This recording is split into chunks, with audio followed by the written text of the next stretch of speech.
उस लौकिक दुनिया के सन्यास में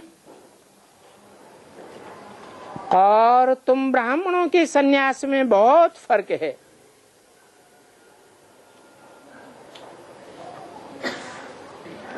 क्योंकि तुम बच्चे हो राज ऋषि,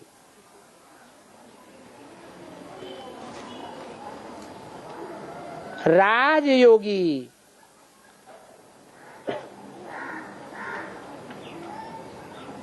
ऋषि तो वो सन्यासी भी होते हैं, क्योंकि ऋषि पवित्र को कहा जाता है, परंतु वो हठ योग पूर्वक पवित्रता को धारण करते हैं। जबरियन कर्मेंद्रियों को हठ योग में ढकेलते हैं। और तुम तो सहज राजयोगी हो, तुमको जबरियन कर्मेंद्रियों के कर्म से निरत नहीं किया जाता है। तुम सहज सहज बाप की याद में रह करके कर्मेंद्रियों के आकर्षण से परे हो जाते हो, क्योंकि याद में रहने से तुम्हारी कर्मेंद्रियां शीतल हो जाती हैं।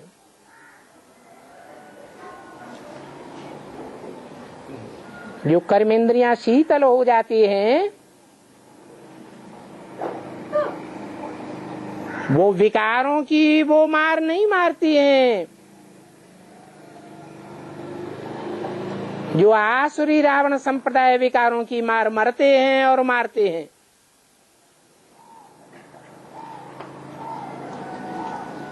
उनका हठ योग मिथ्या है और तुम्हारा राजयोग सच्चा है। वो तो बाप को सर्वव्यापी कह देते हैं, इसलिए बाप को न जानने के कारण ब्रह्म को अथवा ईश्वर को सर्वव्यापी समझ लेते हैं। ये उनका मिथ्या हट है।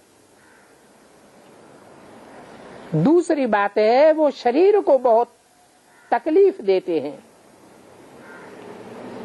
क्या करते हैं वो? योगा योगा किस बात को कहते हैं? हैं? शरीर के आसन लगाते हैं, उसको योग कह देते हैं। उसमें शरीर को बहुत तकलीफ होती है। प्राणायाम चढ़ाते हैं, श्वास रोक देते हैं,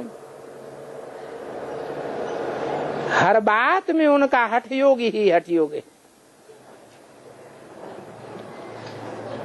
तो तुम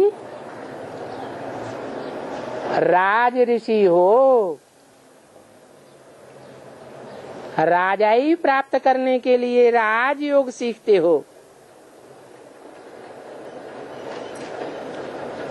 परंतु हठ योगी नहीं हो। जो राज ऋषि होते हैं वो राजयोगी सिखाते हैं। उस राजयोग से तुम जन्म जन्मांतर के राजा बनते हो। दुनिया में कोई मनुष्य मात्र नहीं है जिसने राजाई का योग सिखाया हो। राजाएं तो स्वाधीन होते हैं, आधीन नहीं होते हैं।